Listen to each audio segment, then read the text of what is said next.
शुक्लाम्बरधरं विष्णुं शशिवर्णं चतुर्भुजं प्रसन्नवदनं ध्यायेत् सर्वविघ्नोपशान्तये। व्यासं वसिष्ठनप्तारं शक्तै पौत्रमकल्मषं पराशरात्मजं वन्दे शुकतातं तपोनिधिं। व्यासाय विष्णुरूपाय व्यासरूपाय विष्णवे नमो वै ब्रह्मनिधये वासिष्ठाय नमो नमः। अविकाराय शुद्धाय नित्याय परमात्मने सदैकरूपरूपाय विष्णवे सर्वजिष्णवे। यस्य स्मरणमात्रेण जन्म संसारबन्धनात् विमुच्यते नमस्तस्मै विष्णवे प्रभविष्णवे। ॐ नमो विष्णवे प्रभविष्णवे। श्रीवैशम्पायन उवाच श्रुत्वा धर्मानशेषेण पावनानि च सर्वशः युधिष्ठिरः शान्तनवं पुनरेवाभ्यभाषत। युधिष्ठिर उवाच किमेकं दैवतं लोके किं वाप्येकं परायणं स्तुवन्तः कमर्चन्तः प्राप्नुयुर्मानवा शुभम्। को धर्मः सर्वधर्माणां भवतः परमो मतः किं जपन्मुच्यते जन्तुर्जन्म संसारबन्धनात्। श्रीभीष्म उवाच जगत्प्रभुं देवदेवम् अनन्तं पुरुषोत्तमम् स्तुवन्नामः सहस्रेण पुरुषस्तततोत्थितः तमेव चार्चयन् नित्यं भक्त्या पुरुषम् अव्ययम् ध्यायन् स्तुवन्नमस्यं च यजमानस्तमेव च। अनादिनिधनं विष्णुं सर्वलोकमहेश्वरं लोकाध्यक्षं स्तुवन्नित्यं सर्वदुःखातिगो भवेत्। ब्रह्मण्यं सर्वधर्मज्ञं लोकानां कीर्तिवर्धनं लोकनाथं महद्भूतं सर्वभूतभवोद्भवम्। एष मे सर्वधर्माणां धर्मोऽधिकतमो मतः यद्भक्त्या पुण्डरीकाक्षं स्तवैर्रच्चैर्नरः सदा। परमं यो महत्तेजः परमं यो महत्तपः परमं यो महद्ब्रह्म परमं यः परायणं। पवित्राणां पवित्रं यो मङ्गलानां च मङ्गलं देवतं देवतानां च भूतानां यो व्ययः पिता यतः सर्वाणि भूतानि भवन्त्यादियुगागमे यस्मिंश्च प्रलयं यान्ति पुनरेव युगक्षये तस्य लोकप्रधानस्य जगन्नाथस्य भूपते विष्णोर्नाम सहस्रं मे शृणु पापभयापहम्। यानि नामानि गौणानि विख्यातानि महात्मनः ऋषिभिः परिगीतानि तानि वक्ष्यामि भूतये। ऋषिर्नाम्नां सहस्रस्य वेदव्यासो महामुनिः छन्दोऽनुष्ठुप् तथा देवो भगवान् देवकीसुतः अमृतांशोद्भवो बीजं शक्तिर्देवकी नन्दनः त्रिसामाहृदयं तस्य शान्त्यर्थे विनियुज्यते। विष्णुं जिष्णुं महाविष्णुं प्रभविष्णुं महेश्वरम् अनेकरूपदैत्यान्तं नमामि पुरुषोत्तमम्। अस्य श्रीविष्णोर्दिव्यसहस्रनामस्तोत्रमहामन्त्रस्य श्रीवेदव्यासो भगवान् ऋषिः अनुष्ठुप् श्रीमहाविष्णुः परमात्मा श्रीमन्नारायणो देवता अमृतांशोद्भवो भानुरिति बीजम्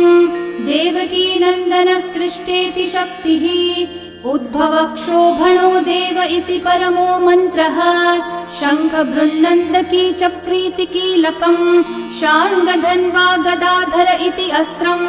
रथाङ्गपाणिरक्षोभ्य इति नेत्रम्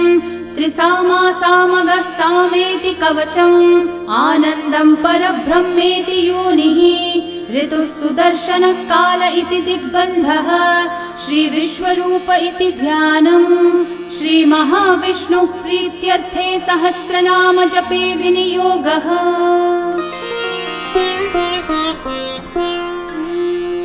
ध्यानम् क्षीरोधन्वत्प्रदेशे शुचिमणिविलसत्सैकते मौक्तिकानां माला क्लृप्तासनस्थस्फटिकमणिनिभैर्मौक्तिकैर्मण्डिताङ्गः शुभ्रैरभ्रैरतभ्रैरुपरि विरचितैर्मुक्तपीयूषवर्षैः आनन्देन पुनीयादरिनलिन गदा शङ्खपाणिर्मुकुन्दः भुःपादौ यस्य नाभिर्वियदसुरनिलश्चन्द्रसूर्यौ च नेत्रे कर्णावाशाः शिरौ द्योर्मुखमपि दहनो यस्य वास्तेयमब्धिः अन्तस्थं यस्य विश्वं सुरनरखगो भोगि गन्धर्वदैत्यैः चित्रं रम्यते तं त्रिभुवन विपुषं विष्णुमीशं नमामि। ॐ नमो भगवते वासुदेवाय। शान्ताकारं भुजगशयनं पद्मनाभं सुरेशं विश्वाधारं गगनसदृशं मेघवर्णं शुभाङ्गं लक्ष्मीकान्तं कमलनयनं योगिहृद्ध्यानगम्यं वन्दे विष्णुं भवभयहरं सर्वलोकैकनाथम्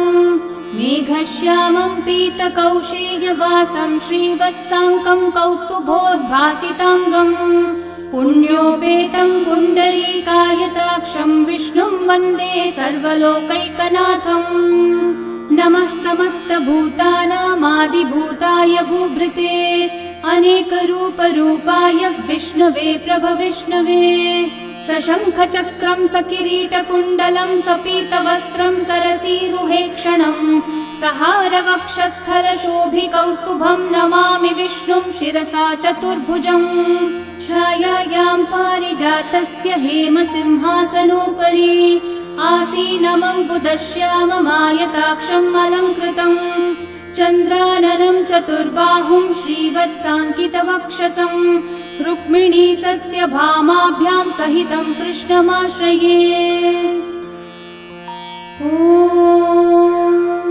विश्वं विष्णुर्वषट्कारो भूतभव्यभवत्प्रभुः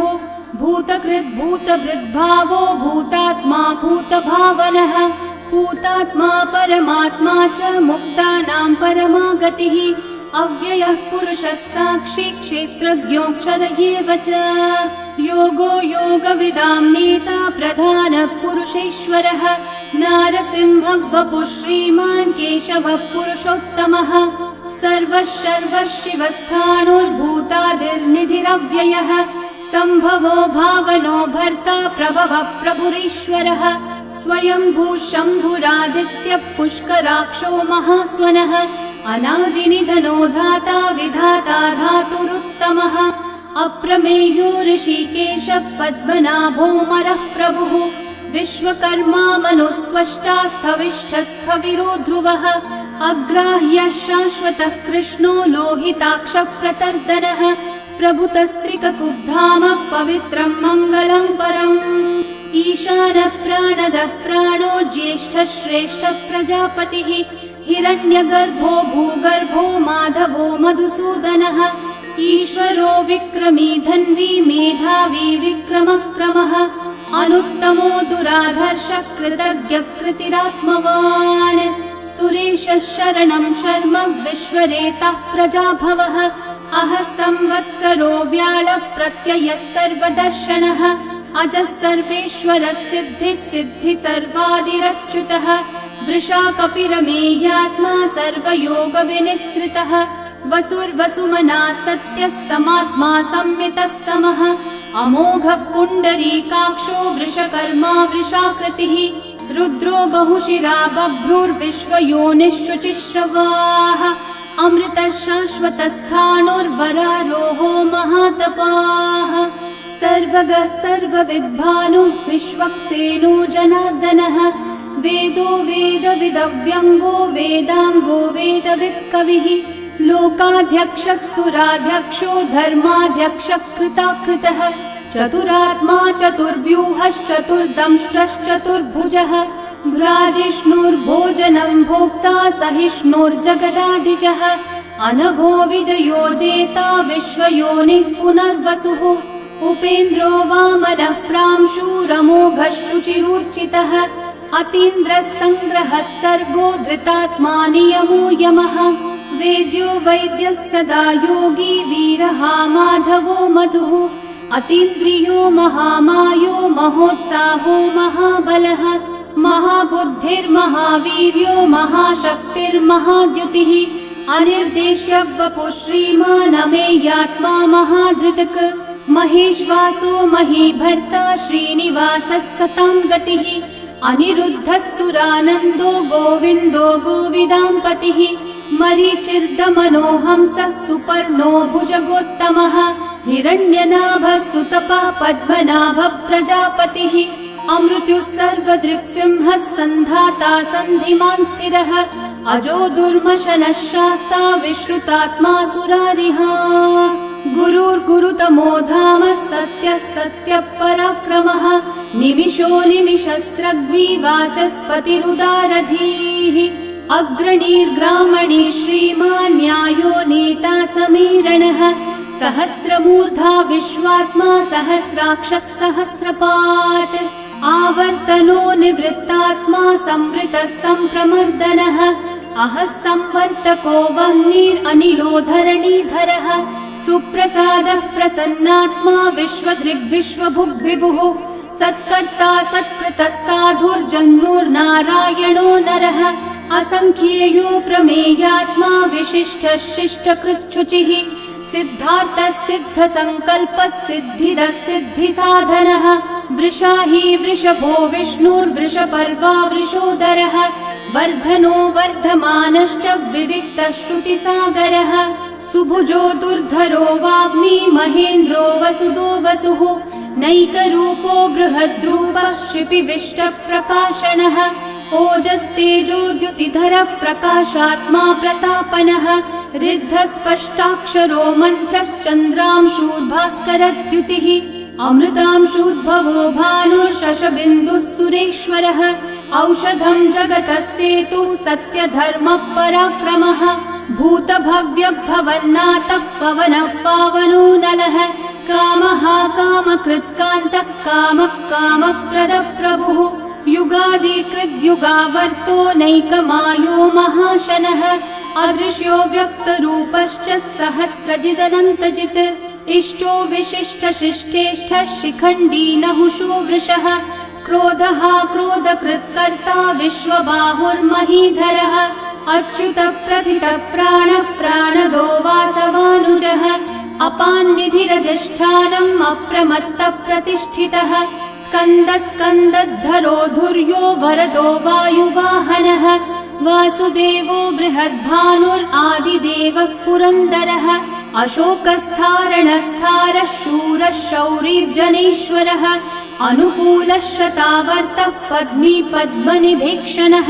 पद्मनाभोरविन्दाक्षः पद्मगर्भः शरीरभृत् महर्धिरिग्धो वृद्धात्मा महाक्षो गरुडध्वजः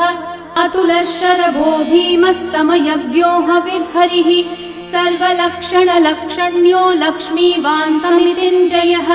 विक्षरो रोहितो मार्गो हेतुर्दामोदरः सहः महीधरो महाभागो वेगवानमिताशनः उद्भवक्षोभणो देवः श्रीगर्भः परमेश्वरः करणं कारणं कर्ता विकर्ता गहनो गुहः व्यवसायो व्यवस्थानः संस्थानस्थानदो ध्रुवः परर्धि परमस्पष्टः तुष्टः पुष्टः शुभेक्षणः रामो विरामो विरतो मार्गो नेयो नयो नयः वीरशक्तिमतां श्रेष्ठा धर्मो धर्मविदुत्तमः वैकुण्ठः पुरुषः प्राणः प्राणदः प्रणवपृथुः हिरण्यगर्भः शत्रुघ्नो व्याप्तो वायुरधोक्षजः ऋतुः सुदर्शनः कालः परमेष्ठी परिग्रहः उग्रः संवत्सरो दक्षो विश्रामो विश्वदक्षिणः विस्तारस्थावरस्थानु प्रमाणं बीजमव्ययम् अर्थोऽनर्थो महाकोशो महाभोगो महाधनः अनिर्विण्णस्थविष्ठो भूर्धर्मयूपो महामखः नक्षत्रनेमिर्नक्षत्री क्षामः समीहनः यज्ञयुज्यो महेज्यश्च क्रतुः सत्रं सताङ्गतिः सर्वदर्शी विमुक्तात्मा सर्वज्ञो ज्ञानमुत्तमम् सुहृतः सुमुखः सूक्ष्मः सुघोषः सुखदः सुहृत् मनोहरो जितक्रोधो वीरबाहुर्विदारणः स्वापनः स्ववशो व्यापी नैकात्मा नैककर्मकृत् वत्सरो वत्सलो वत्सी रत्नगर्भो धनेश्वरः धर्मकृद्धर्मी सदसक्षरमक्षरम् अविज्ञाता सहस्रांशूर्विधाता कृतलक्षणः गभस्तिनेमि सत्त्वस्थः सिंहो भूतमहेश्वरः आदिदेवो महादेवो देवेशो देवभृद्गुरुः उत्तरो गोपतिर्गोप्ता ज्ञानगम्यः पुरातनः शरीरभूतभृद्भोक्ता कपीन्द्रो भूरि दक्षिणः सोमपो मृतपः सोमः पुरुजित्पुरुसत्तमः विनयोजयः सत्यसन्धो दाशारः सात्वतां पतिः जीवो विनयिता साक्षी मुकुन्दोमितविक्रमः अम्भो निधिरनन्तात्मा महोदधिशयोऽन्तकः अजो महार्हः स्वाभाव्यो जितामित्रप्रमोदनः आनन्दो नन्दनो नन्दः सत्यधर्मा त्रिविक्रमः महर्षिः कपिलाचार्यः कृतज्ञो मेदिनीपतिः त्रिपदस्त्रिदशाध्यक्षो महाशृङ्गकृतान्तकृत् महावराहो गोविन्दः सुषेणः कनकाङ्गदी गुह्यो गभीरो गहनो गुप्तश्चक्रगदाधरः वेधास्वाङ्गोजितः कृष्णो दृढसङ्कर्षणोच्युतः वरुणो वारुणो वृक्षः पुष्कराक्षो महामनाः भगवान् भगहानन्दी वनमाली हलायुधः आदित्यो ज्योतिरादित्यः सहिष्णुर्गतिसत्तमः सुधन्वाखण्डपरशुर्दारुणो द्रविणप्रदः दिवस्पृक् सर्वदृग्व्यासो वाचस्पतिरयो निजः त्रिसामासामगः सामन्निर्वाणं भेषजम्भिषक् सन्न्यासकृच्छमः शान्तो निष्ठा शान्तिपरायणम् शुभाङ्गः शान्तिदः सृष्टा कुमुदः कुवलेशयः गोहितो गोपतिर्गोप्ता वृषभाक्षो वृषप्रियः अनिवर्ती निवृत्तात्मा संक्षेप्ताक्षेमकृच्छिवः श्रीवत्सवक्षा श्रीवासः श्रीपतिः श्रीमतांवरः श्रीधः श्रीशः श्रीनिवासः श्रीनिधिः श्रीविभावनः श्रीधरः श्रीकरः श्रेयः श्रीमान् लोकत्रयाश्रयः स्वक्षः स्वङ्गः शतानन्दो नन्दिर्ज्योतिर्गणेश्वरः विजितात्मा विधेयात्मा सत्कीर्तिश्चिन्न संशयः उदीर्णः सर्वतश्चक्षुरनीशः शाश्वतस्थिरः भूषयो भूषणो भूतिर्विशोकः शोकनाशनः अर्चिष्मान् अर्चितः कुम्भो विशुद्धात्मा विशोधनः अनिरुद्धो प्रतिरथः प्रद्युम्नोमितविक्रमः कालनेमी निहावीरः शौरी शूरजनेश्वरः त्रिलोकात्मा त्रिलोकेशः केशवः केशिहा हरिः कामदेवः कामपालः कामी कान्तकृतागमः अनिर्देश्य वपुर्विष्णु वीरोऽनन्तो धनञ्जयः ब्रह्मण्यो ब्रह्मकृद् ब्रह्मा ब्रह्म ब्रह्मविवर्धनः ब्रह्मविद् ब्राह्मणो ब्रह्मी ब्रह्मज्ञो ब्राह्मणप्रियः महाक्रमो महाकर्मा महातेजा महोरगः महाक्रतुर्महायज्वा महायज्ञो महाहविः स्तव्यस्तव प्रियस्तोत्रं स्तुतिस्तोतारणप्रियः पूर्णपूरयिता पुण्यकीर्तिरणामयः मनोजवस्तीर्थकरो वसुरेता वसुप्रदः वसुप्रदो वासुदेवो वसुर्वसुमनाहविः सद्गति सत्कृति सत्ता सद्भूति सत्परायणः शूरसेनो यदुश्रेष्ठः सन्निवासः सुयामुनः भूता वासो वासुदेवः सर्वासु निलयो नलः दर्पः दर्पदो दृप्तो दुर्धरोऽथा पराजितः विश्वमूर्तिर्महामूर्तिर्दीप्तमूर्तिरमूर्तिमान् अनेकमूर्तिरव्यक्तः शतमूर्तिशताननः एकोनैकः स वः किं यतत्पदमनुत्तमम् लोकबन्धुर्लोकनाथो माधवो भक्तवत्सलः सुवर्णवर्णो हेमाङ्गो वराङ्गश्चन्दनाङ्गदे वीरः विषमः शून्यो घृताशीरशलश्चलः अमानी मानदो मान्यो लोकस्वामी त्रिलोकधृक् सुमेधा मेधजो धन्यः सत्यमेधाधराधरः तेजो वृषो द्युतिधरः सर्वशस्त्रभृतांवरः प्रग्रहो निग्रहो व्यग्रो नैकः शृङ्गो गदाग्रजः चतुर्मूर्तिश्चतुर्बाहुश्चतुर्व्यूहश्चतुर्गतिः चतुरात्मा चतुर्भावश्चतुर्वेदविदेकपात् समावर्तो निर्वृत्तात्मा दुर्जयो दुरतिक्रमः दुर्लभो दुर्गमो दुर्गो दुरावासो दुरारिहा शुभांगो लोकसारङ्गः सुतन्तुस्तन्तुवर्धनः इन्द्रकर्मा महाकर्मा कृतकर्मा कृतागमः उद्भवः सुन्दर सुन्दो रत्ननाभः सुलोचनः अर्को वाजस्सनः शृङ्गी जयन्तः सर्वविजयी सुवर्णबिन्दुरक्षोभ्यः सर्ववागीश्वरेश्वरः महाहृदो महागर्तो महाभूतो महानिधिः कुमुदः कुन्दरः कुन्दः पर्जन्यः पावनो निलः अमृताशोऽमृतवपुः सर्वज्ञः सर्वतोमुखः सुलभः सुव्रतः सिद्धः शत्रुजिच्छत्रुतापनः न्यग्रोधोदम्बरोऽश्वत्थश्चाणूरान्ध्रनिषूदनः सहस्रार्ची सप्तजिह्वा सप्तैधा सप्तवाहनः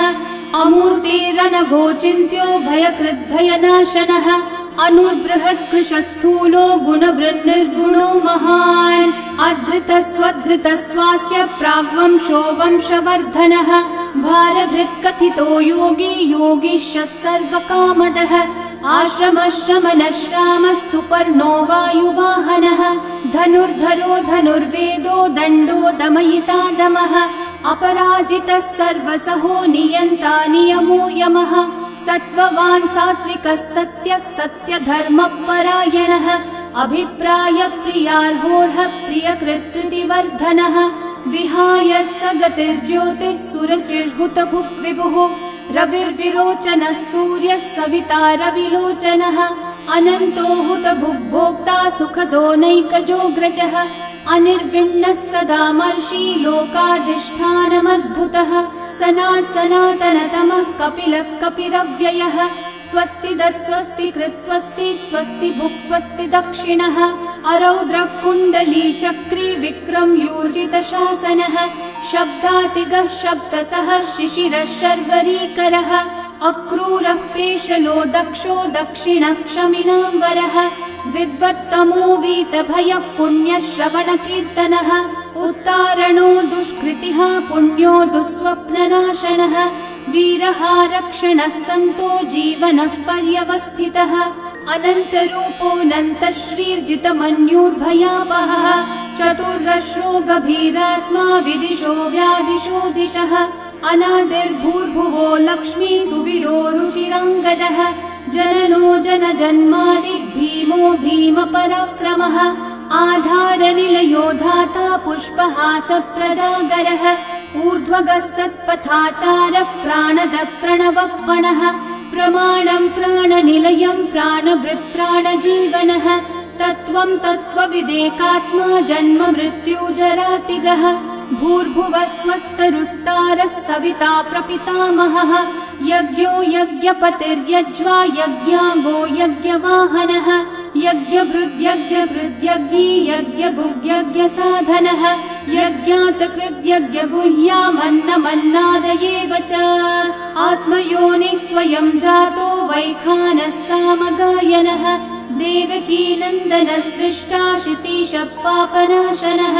शङ्खबृन्नन्दकी चक्री शार्ङ्गधन्वा गदाधरः रथाङ्गपाणिरक्षोभ्यः सर्वप्रहरणायुधः सर्वप्रहरणायुध ॐ नम इति वनमाली गदी शार्ङ्गी शङ्खी चक्री च नन्दकी श्रीमान्नारायणो विष्णुर्वासुदेवोऽभिरक्षतु वनमाली गदी शार्ङ्गी शङ्खी चक्री च नन्दकी श्रीमान्नारायणो विष्णुर्वासुदेवोऽभिरक्षतु वनमाली गदी शार्ङ्गी शङ्खी चक्री च नन्दकी श्रीमान्नारायणो विष्णुर्वासुदेवोऽभिरक्षतु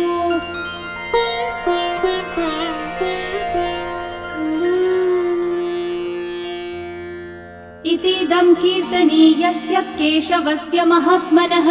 नाम्नां सहस्रं दिव्यानाम् अशेषेण प्रकीर्तितम् य इदं शृणुयान् नित्यं यश्चापि परिकीर्तयेत् नाशुभं प्राप्नुयात् किञ्चित् सोमुत्रेह च मानवः वेदान्तगो ब्राह्मणः स्यात् क्षत्रियो विजयी भवेत् वैश्यो धनसमृद्धः स्यात् शूद्रः सुखमवाप्नुयात् धर्मार्थी प्राप्नुयात् धर्मम् अर्थार्थी चार्थमाप्नुयात् कामानवाप्नुयात् कामी प्रजार्थी चाप्नुयात् प्रजाम् भक्तिमान् यः सदोत्थाय शुचिस्तद्गतमानसः सहस्रं वासुदेवस्य नाम्नामेतत् प्रकीर्तये यशः प्राप्नोति विपुलं याति प्राधान्यमेव च अचलां श्रियमाप्नोति श्रेय प्राप्नोत्यनुत्तमम् न भयं क्वचिदाप्नोति वीर्यं तेजश्च विन्दति भवत्यरोगो द्युतिमान् बलरूपगुणान्वितः रोगार्तो मुच्यते रोगात् बद्धो मुच्येत बन्धनात् भयान्मुच्येत भीतस्थो मुच्येतापन्न आपदः दुर्गान्यतितरत्याशु पुरुषः पुरुषोत्तमम् स्तुवन्नाम सहस्रेण नित्यं भक्ति समन्वितः वासुदेवाश्रयो मर्त्यो वासुदेवपरायणः सर्वपापविशुद्धात्मा याति ब्रह्म सनातनम् न वासुदेव भक्तानामशुभं विद्यते क्वचित् जन्म मृत्यु जरा व्याधि भयं नैवोपजायते इमं स्तवमधीयानः श्रद्धा भक्ति समन्वितः युज्येतात्मसुखः शान्ति श्रीधृति स्मृति कीर्तिभिः न क्रोधो न च मात्सर्यं न लोभो नाशुभा मतिः भवन्ति कृतपुण्यानां भक्तानां पुरुषोत्तमे द्यौस चन्द्रार्कनक्षत्राखं दिशो भूर्महो दधिः वासुदेवस्य वीर्येण विदतानि महात्मनः ससुरासुरगन्धर्वं स यक्षोरगराक्षसम् जगद्वशे वर्ततेदं कृष्णस्य सचराचरम् इन्द्रियाणि मनोबुद्धिः सत्त्वं तेजो बलं द्युतिः वासुदेवात्मकन्याहुः क्षेत्रं क्षेत्रज्ञ एव च सर्वागमानामाचार प्रथमं परिकल्पते आचार प्रभवो धर्मो धर्मस्य प्रभुरच्युतः ऋषयः पितरो देवा महाभूतानि धातवः जङ्गमा जङ्गमं चेदं जगन्नारायणोद्भवम् योगो ज्ञानं तथा साङ्ख्यं विद्या शिल्पादिकर्म च वेदाः शास्त्राणि विज्ञानम् एतत् सर्वं जनार्दनात् एको विष्णुर्महद्भूतं पृथक् भूतान्यनेकशः त्रीन् लोकान् व्याप्य भूतात्मा भुङ्क्ते विश्वभुगव्ययः इमं स्तवं भगवतो विष्णोर्व्यासेन कीर्तितम् पठ्येद्य इच्छेत् पुरुषः श्रेयः प्राप्तुं सुखानि च विश्वेश्वरमजं देवं जगतः प्रभुमव्ययम् भजन्ति ये पुष्कराक्षं न ते यान्ति पराभवम् न ते यान्ति पराभवम् ॐ नमः इति अर्जुनोवाच पद्मपत्र विशालाक्ष पद्मनाभः सुरोत्तम भक्तानामनुरक्तानां त्राता भव जनार्दन श्रीभगवानुवाच यो मां नाम सहस्रेण स्तोतुमिच्छति पाण्डव सोऽहमेकेन श्लोकेन स्तुत एव न संशयः स्तुत एव न संशय ॐ नमः इति व्यास उवाच वासनाद् वासुदेवस्य वासितं भुवनत्रयम् सर्वभूतनिवासोऽसि वासुदेव नमोऽस्तुते श्रीवासुदेव नमोऽस्तुत ॐ नमः इति पार्वत्योवाच केनोपायेन लघुना विष्णोर्नाम सहस्रकम् पठ्यते पण्डितेर्नित्यं श्रोतुमिच्छाम्यहं प्रभो ईश्वरोवाच श्रीराम राम रामेति रमे रामे मनोरमे सहस्रनाम तत्तुल्यं राम नाम वरानने श्रीराम राम रामेति रमे रामे मनोरमे सहस्रनाम तत्तुल्यं राम नाम वरानने श्रीराम राम रामेति रमे रामे मनोरमे सहस्रनाम तत्तुल्यं राम नाम वरानने श्रीराम नाम वरानन ॐ नमः इति ब्रह्म उवाच नमोऽस्त्वनन्ताय सहस्रमूर्तये सहस्रपादाक्षि शिरोरुबाहवे सहस्रनाम्ने पुरुषाय शाश्वते सहस्रकोटियुगधारिणे नमः सहस्रकोटियुगधारिण ॐ नम इति। सञ्जय उवाच यत्र योगेश्वर कृष्णो यत्र पार्थो धनुर्धरः तत्र श्रीर्विजयो भूतिर्ध्रुवा नीतिर्मतिर्मम। श्रीभगवानुवाच अनन्याश्चिन्तयन्तो मा ये जनाः पर्युपासते तेषां नित्याभियुक्तानां योगक्षेमं वहाम्यहम्। परित्राणाय साधूनां विनाशाय च दुष्कृतां धर्म संस्थापनार्थाय सम्भवामि युगे युगे। आर्ता विषण्णा शिथिलाश्च भीता घोरेषु च व्याधिषु वर्तमानाः संकीर्त्य नारायण शब्दमात्रं विमुक्तदुःखा सुखिनो भवन्तु। कायेन वाचा मनसैन्द्रियैर्वा बुद्ध्यात्मना वा प्रकृते स्वभावात् करोमि यद्यत् सकलं परस्मै नारायणायेति समर्पयामि। श्री विष्णु सहस्रनाम स्तोत्रम् सम्पूर्णम्।